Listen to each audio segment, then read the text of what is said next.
Hi, everyone. Good evening. Happy Thursday.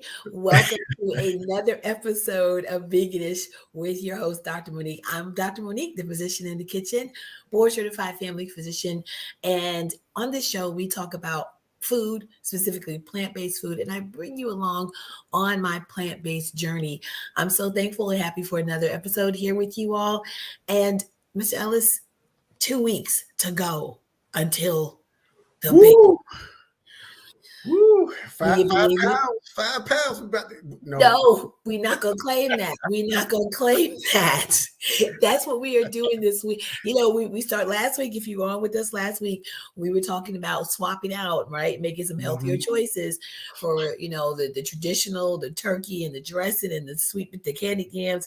So we're getting that mindset together, right? Remember, we've talked before about how success, whatever it is you're trying to accomplish, here we're talking about eating healthier, that starts as a mindset change. So we're gonna claim victory over those dietary demons during the holiday season.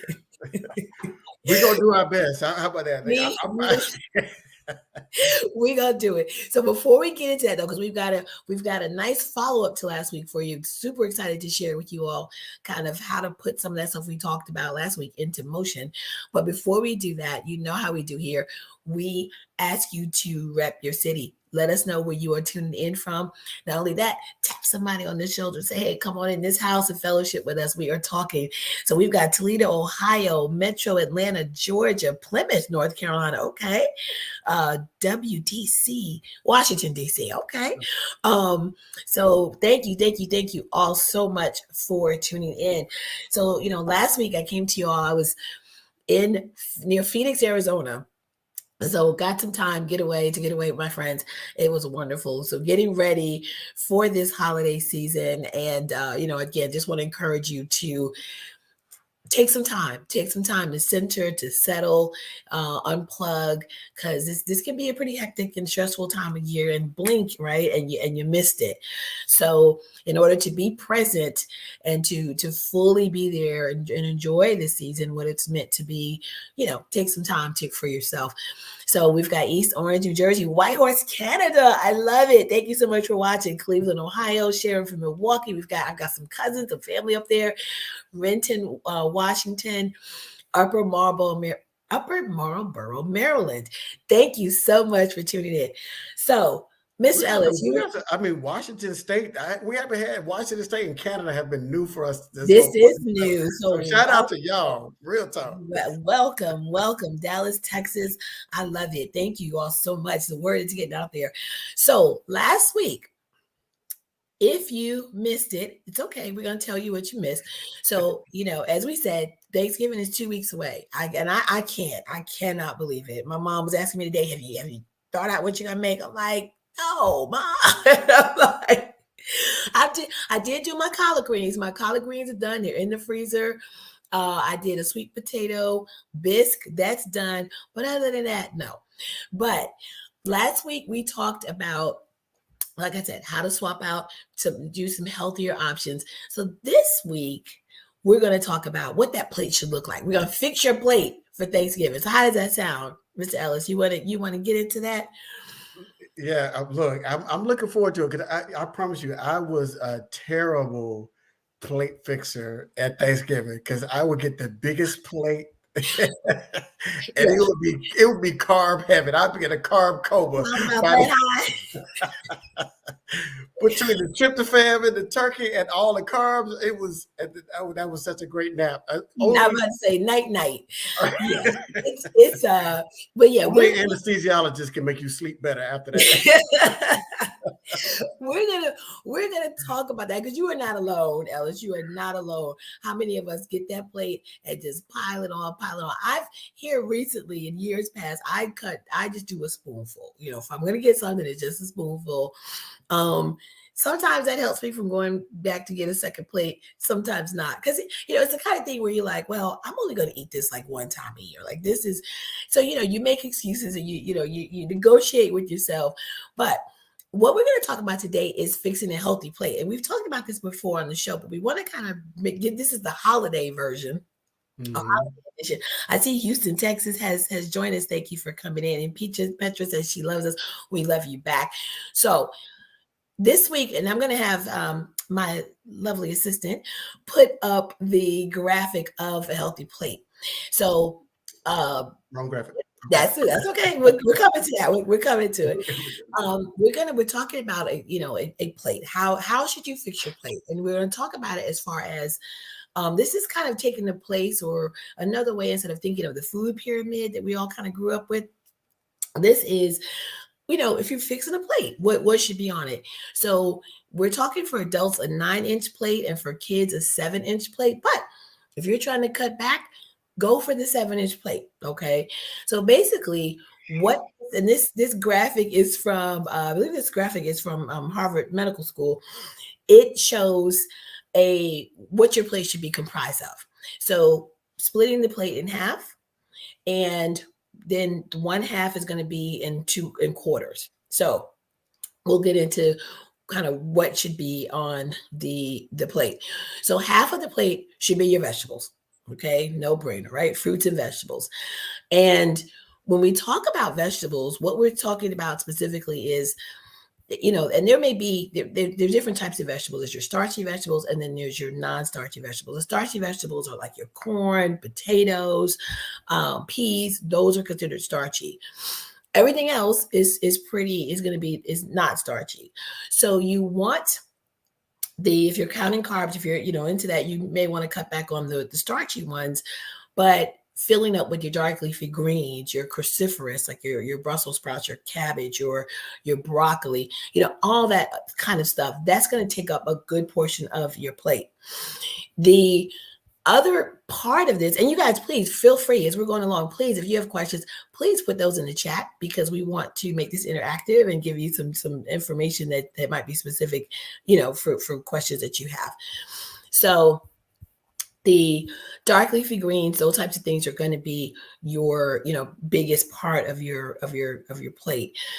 The other half is then going to be divided into quarters. And I think do we have, there we go. Thank you. So as you can see on the left part there, the vegetables and the fruits, that's what we've already talked about that. On the right, we have your whole grains, and we throw that term around a lot when we're saying whole grains. And so we have another graphic that I want to share with you, because I came across this and I think this is such a good visual. What we mean when we say whole grain. So it's pretty simple, but it really gets the point home. So on the left is what a whole grain looks like. And a whole grain is comprised of 3 components. You've got the bran, which is the outer part, right? And it's got the fiber, and it's got your B vitamins and some minerals. So that's what is kind of covering the outside of that grain. The endosperm, you see there, is the white part in the middle. That's your starchy, carb-filled part of that grain. It has some proteins, it has some vitamins, but that's what is left when it's a refined grain, as you see there on the right. So they've stripped away that bran, and then they've stripped away the germ, which is the innermost part of that grain. And that is packed with your B vitamins, vitamin E, fats, your healthy fats, and phytochemicals. We've talked about when you eat the rainbow and you get all these different phytochemicals, all the different colors. That's what's in that grain, in the germ. So your refined grain on the right, all you're left with is the carb. So think white rice, right? So this is I wanted to show this. So you see, like when we say eat the brown rice or the purple rice, right? Or the red rice, because that's the whole grain. So that's going to be about a quarter of your plate. So I want to stop here though and just get some feedback. Like, what do you think about this graphic? Like, what is this? Does it speak to you? Does it kind of make sense what we're saying when we talk about? Well, unless we know where the flavor is in the grain. Okay, it's in that endosperm. And if they strip it out the other thing. Well, I'm push back a little bit on that. I don't know if the flavor is in there. It's what we've, a lot of us are accustomed to. But I would argue that the whole grain is actually more flavorful. It's actually particularly rice. Brown rice, purple rice. It has a nuttier taste. It's got more complex flavors, and the longer you cook it, the more tender it gets. I personally think you're going to get more flavor with that. But so this is what we mean by whole grain. Then, of course, it's going to be like your barley, quinoa, oats, brown rice, whichever you prefer, and or whatever products are made from those. So like your whole wheat pasta, your whole wheat bread, things like that. Black rice, does black rice count? Barbara's asking that. Black rice. I don't know if I'm familiar with black rice. If it's a form of brown rice, then I would say yes. I don't think I've ever seen black. I know I've seen black rice and say like long grain, like wild rice. So I would imagine some of those grains are black, but it's very flavorful. I will have to check that out. Yeah, people in the chat room are liking they're digging the black rice. They like the black rice. I'm gonna have to find it. Yeah, I'm thinking it's like a wild rice. If so, then yes, definitely. Basically anything that's not processed. Yeah. So white, and that pretty much just leaves white rice. That's why we always talk about white rice, white bread, white pastas, because those have been highly processed and refined. And the concern, though, or the benefit, I'll say, from the whole grain is the positive impact it has in controlling blood sugar and decreasing your insulin levels, spiking, and so forth. So that's what that is. So I just wanted to give you all that little visual. It's wild rice. Okay, yeah. So yes, wild rice would count. I'm pro black rice. I will have to get some of that. I like a purple. I eat purple rice, but I don't think I've ever had black rice. So I'm gonna have to look for that. Would that include couscous? Excellent question. Couscous is actually not a grain. Couscous is actually it's a pasta. So yeah, so people get, and I think they think couscous quinoa, and they get those two mixed up, but couscous is actually is not the same. So I guess you would want to get, you probably could get whole grain couscous. I don't know if Israeli couscous is whole grain or not, but that's different. But great question. So that's going to be is yellow rice bad for you? You guys are bringing the questions. Yellow rice is it's basically saffron. Saffron. Yeah, saffron. White rice saffron's been added to it, Exactly. and that causes the yellowing color. Exactly. Saffron is very expensive. If you ever try to buy saffron on its own, it's not cheap. It's a very distinct, and it's very powerful. So you don't need a lot of it. But in terms of, so you're really just eating kind of white rice with an herb that's been cooked into it. So got to be careful with the yellow rice. So to answer your question, I would probably say no, because if it's white rice. Now, if it's whole grain yellow rice, then no. And you can make any rice yellow by adding, turmeric to it too, right? Which is much cheaper than real saffron. So, as he said, so that's going to be, if you don't mind, Ellis, now putting back up the plate graphic. So our grains, our carbs are going to be recommended to be about a quarter of the plate. This fourth quarter, quote unquote, or other quarter, is your protein, right? And we've talked on here about, how can vegans or plant-based people get enough protein? Lots and lots of ways. In this way, you would fill in with your legumes, your seitan, your tofu, your nuts and seeds, if you wanted to have those. Of course, if you're a meat eater, you would include your lean cuts of meat. Earring just took a jump. Lean cuts of meat or salmon, things like that. But purely plant-based, you have a lot of options to be able to get adequate protein there. I do want to say a word about beans, because sometimes the question comes up, well, where do beans fit in? Where would they be on this plate? The beans are interesting because they actually they're technically a fruit. If you ask a botanist what a bean is as a legume, they're going to tell you it's a fruit. We tend to sometimes lump it with vegetables, but I would say put it in the protein section, because you're going to get a lot of protein from your legumes, which are beans and lentils and things like that. Um, so you see, we've got some questions. Get ready, a 2-ounce bag for $8. Is that the saffron or the yellow rice? I'm not sure what that's referring to. And then a South Carolina gold rice. Yeah, that Carolina Gold. If part of that documentary that they did on Netflix, where the brother talked about African influences on Yeah. American cuisine. High on the Hog. Sorry, my mind went blank. Oh yeah. High on the Hog. They talk about that Carolina Gold. It was brought over from Africa, and the enslaved persons in South Carolina really cultivated it. And then after emancipation and the slaves left South Carolina, it almost was lost. The rice was almost lost because the owners, the plantation owners, could not grow the rice like the enslaved people did because it wasn't indigenous to this country, and they were better at doing it. And so they were able to save, I think on the documentary, it talked about they were able to salvage like one bag, and then they were able to grow it. And now it's coming back. But that Carolina Gold rice is a yellow rice that is naturally yellow and not saffron induced. So yes, okay, so it's a whole good pull on that. And it made me reach into my mentals now. Your history there. Yeah, no, I did not know that. So as you're looking at your plate for this coming, holiday season, and you're trying to plug in, some of the stuff we talked about last week, for example, your candied yams that we talked about making healthier. Of course, that's going to go, under your starchy vegetables, right?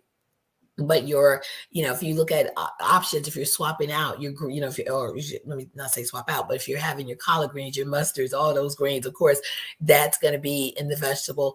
Your whole grains, if we're thinking about how can we make this plate healthier, leave the white rice and go more for the complex, the wild rice, your wild rice. And and like I said before, I learned, I have to cook it longer, because for me it was a texture thing. I was like, this isn't like the rice I like. Well, you have to cook it, and it makes sense, right? It's not processed. So yes, you are going to have to cook it longer. Use broth, right? Use stock to flavor it and things like that. But the payoff is in that you'll get those much better post-meal sugar levels and insulin levels. So if you bring the plate up one more time. So on the outside of the plate there, you see water. I think it says healthy oils and movement, or stay active. So the water, I want to say a little bit about that. Of course, we've talked on here before countless times. A lot of times people will think they're hungry, but they're really thirsty. But they'll misinterpret that and reach for something to eat versus something to drink. So remember to stay hydrated. Other ideal beverages to drink is tea. It's the second most popular drink in the world after water. And we're not talking about, the sugar diabetes tea. We're talking about, the black tea, green tea. Black tea tends to have more caffeine. Green tea tends to have more antioxidants. Both are healthy for you. Coffee is healthy for you too. Unsweetened coffee, what you get at the local coffee chain. By the time you add in all the whipped cream and the this and the that, of course, you're mitigating a lot of the health benefits. But coffee in its natural state it's healthy for you. So are you telling me I can't drink my high C red punch? I'm saying you can't drink. First of all, you're over the age of 5, so no, you don't need to be drinking that. Was some ginger ale in it? I can put some ginger ale in it. Oh my goodness. Red is not a flavor. Red is a color, right? Oh, red. I've been black my whole life. Red has been a flavor my whole life. Red is a color, not a flavor. Okay. But yes. So I want to just, bring that to bear again. Before you head out to dinner, before you head out to Thanksgiving dinner, or before you sit down at Thanksgiving dinner, drink some water. Drink about 8-ounce glass. See if that gives you feeling full. You may be less likely to pile that plate up before you sit down. And then the healthy oils, healthy fats. We've talked on here before. The unsaturated fats are the ones, those are the good fats. They lower the bad cholesterol, raise the good cholesterol, which plays a role in heart disease. And you're basically your plant oils, olive oil, canola's kind of straddles the fence there. Straddles the fence. It straddles the fence. Olive oils. Olive oil. Your sunflower. the oils that stay liquid at room temperature. So if Exactly. it hardens at room temperature like bacon grease or That's what like it's meat doing in grease, your arteries. that's what it's doing in your arteries. So stay away from anything that hardens at room temperature. Yep. Olive oil is probably your best bet in terms of those oils, but canola is okay. I mean, for It's okay. You've got a lot of choices though, because with different nuts, avocado oil, but then you also have, almond oil, uh, walnut oil. I mean, there's lots of different oils out there, and depending on what you're peanut using. oil is used a lot, but it's Yeah, allergies. So but it people have can not. be for people with allergies. It can be concerning, definitely. So that's there, and then of course you want to have some saturated fats, but not a lot because saturated fats do increase heart disease risk, and they're found in things like milk, meat, butter, cheese, ice cream. So keep those to a minimum. Coconut oil, which is healthier, but it is higher in saturated fat. So that's one of the plant-based oils that you want to use in a kind of a moderate or low amount because of the high saturated fat content. And then the last thing I want to talk about before our time is grapeseed oil. Yes, grapeseed oil is one. Thank you. I was trying to remember one of the other ones. Grapeseed oil, and if I remember correctly, grapeseed oil has a higher smoke point, which means basically you can cook at higher temperatures Mhm. and before it starts to smoke. You wouldn't want to do that with an olive oil. No. You want to keep that at a lower heat. But things like avocado oil, grapeseed oil, you can push those. Coconut oil, you can cook at higher temperatures. And then last but not least, of course, get active, stay active. After dinner, if you're in the part of the country where the weather is reasonable, go for a walk, right? Before you sit down and watch who's playing? Is it the Cowboys and the Giants? Go Giants. Before you watch one of the 3 games on TV that day, go for a walk.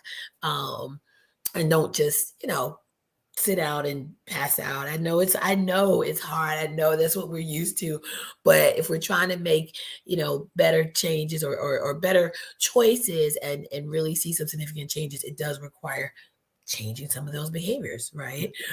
So we got some. So I think we've got some. We gave out some really good tips. So I'm just going to summarize them real quick, and we're going to get to our special guest, and we're going to be bringing Mhm. on here at the end of the program. But number one is change your plate size, right? So we go from that 9-inch plate to the 7-inch plate. That will help you reduce your portion sizes. Number two, you see the healthy eating plate on the screen. We should have more vegetables, fruits, whole grains.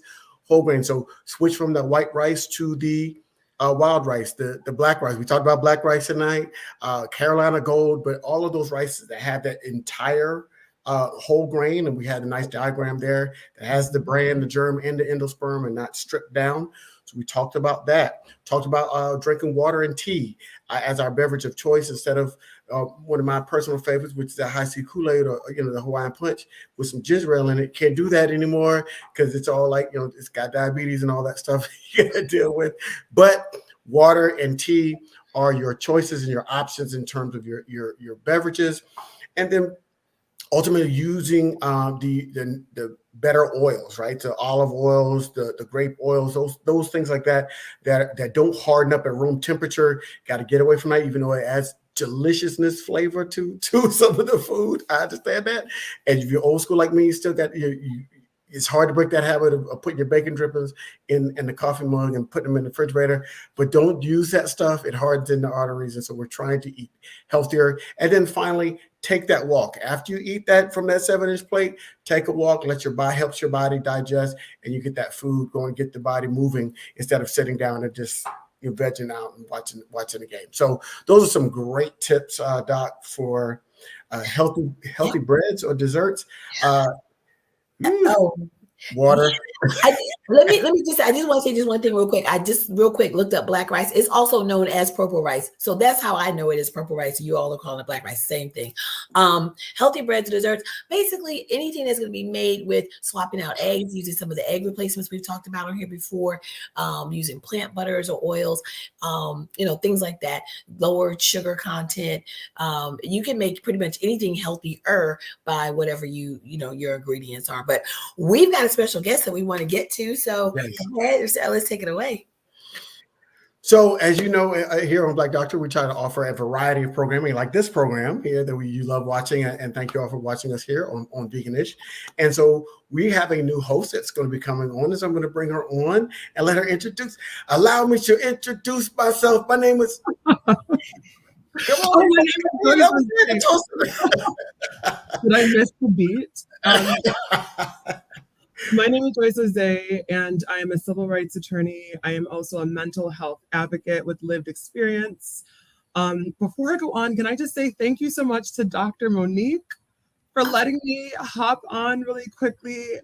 I watch your show. I'm listening to your show. In my heart, I'm veganish. I love the because it's very accommodating to people like me who want to live a vegetable forward diet and who still has an attachment to like lamb.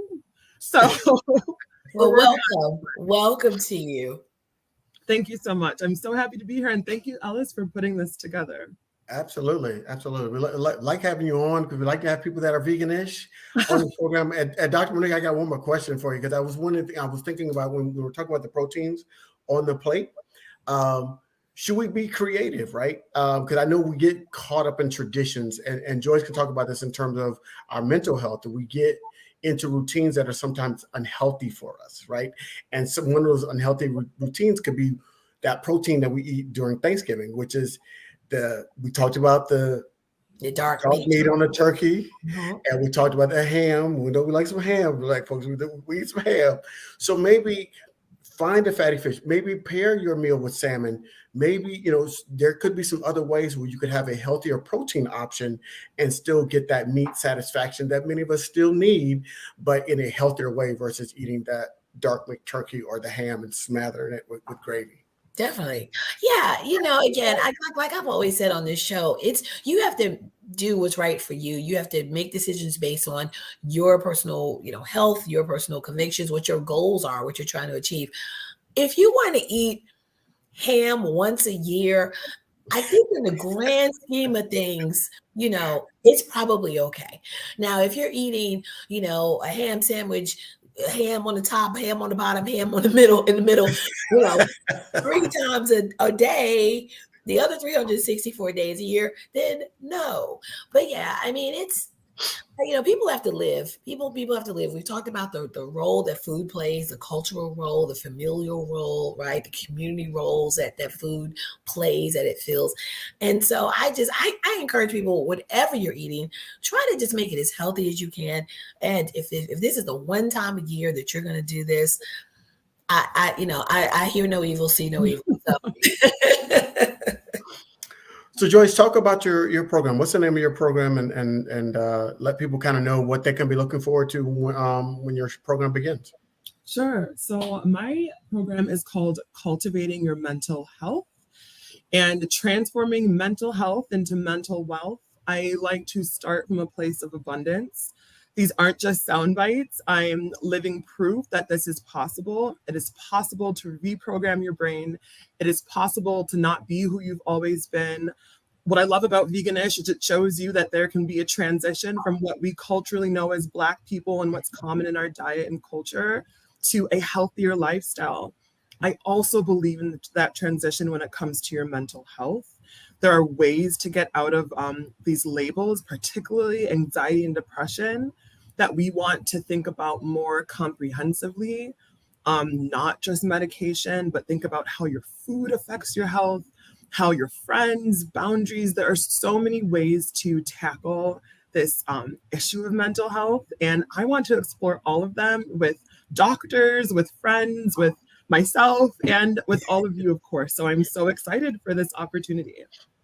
I'm excited at hearing your platform because mental health is always okay. And so it's always timely, and it's not always given the time that it should be. So to have someone who looks like you talking about it to people who look like you, right? I think that's so key because we know that in certain communities, in our communities, we don't always talk about the mental health issues that people have in the family, and not talking about it doesn't make it go away. So I applaud you, and I look look forward to you using your platform, your voice on this platform, to bring awareness that is so crucial. We'll have to do a show. I did a blog a couple of years ago during the height of COVID about foods that help boost your mood. So I come on and talk about that. So yeah. I would love that. I would be so honored that you're even saying that. But that's exactly it. There are so many ways to attack this issue and to just get to a place of mental abundance and wellness in the Black community. And I'm excited to explore it all. Awesome. Absolutely. And I'll just say as we're wrapping up here, is that I love the fact that you're not a psychiatrist, right? Because we can have some real conversation to talk about how, and not that psychologists and psychiatrists don't it, but we're going to approach, your show is going to approach it from a non-practitioner way, right? And so we're going to talk about those real life scenarios that we deal with. Toxic friends, how do you get rid of them? How do you identify that toxic friend? And how do you get rid of about your life? Right? Are you the toxic friend, right? Are you the toxic friend? Accountability. Right? Accountability is good for your mental health. Yeah. And also I practiced disability rights law for around 4 years. And what does mental health in the workplace look like? What are your rights under the law? How do you get a reasonable accommodation from your doctor? There is just so much to unpack here. So yeah, I'm really looking forward to it. No, this is going to be fantastic. So, awesome. So y'all, we got 2 weeks of Thanksgiving. I can't believe it. 2 weeks from today. Get your mind right. Get your stomach right. Get your stomach right. And like Joyce said, she talked about mental health and mind. One of the first things, one of my first shows, I talked about mindset. Making changes requires a mindset. So it's all connected. It's also, start now. Start plan your holiday eating now. Don't just be like get in the middle and be like, oh wait, that was good. That looks good. Have a plan of attack. Have a game plan so that January 1st, you're not like, oh God, what did I just do? You're afraid to look yourself in the mirror because what you did during the holidays, right? So your triggers. Be better this year. Exactly. Then the holidays can be a stressful time for people for a variety of reasons. So if you know that, please see someone like Joy, start to get the help that you need and some coping mechanisms. Absolutely. Yeah. So when that red velvet cake, when your auntie bring that red velvet cake in there, eat a salad. Yeah. Don't even do it. And give yourself grace. I love what Dr. Monique was talking about. Give yourself a ton of grace in this period. I mean, you're not going to make perfect decisions, and that is mostly okay. It's a journey, and I believe this show is a lot about grace with the ish. So set your boundaries early, know your triggers. If you lapse that one time a year, give yourself grace. There's no way that you can get healthy in shame. So I love it. All right. So make sure that you go check out Dr. Monique. She is at Physician in the Kitchen across social media. Go to the website, docfixmyplatebook.com. And she has a plethora of vegan recipes and tips and techniques all in that book. So go docfixmyplatebook.com. And there is another website, is Cooking with Dr. Monique. If you want to join me in the kitchen, that's where you sign up. So, and I'm launching a course just in time for Black Friday as well. So that'll be, that's called plantbaseyourpantry.com. So that'll be launching soon too. We covering all the bases. We got all kind of sites coming up. We doing it. All right, well, I think that's it, Doc. I think so. Nita, we're gonna close with Nita's question. How about a teeny piece of cake? Yes. Like I said, everything in moderation. Enjoy your family, enjoy your time with them, and just everything in moderation. So. Absolutely. And really about when you eat it. If you eat it in the afternoon and take a walk afterwards, it's not going to hit you as hard as it is if you eat it at 10 o'clock at night laying in the bed. It's about when you eat that cake. So very true. Well, thank you all so much. We'll see you next time.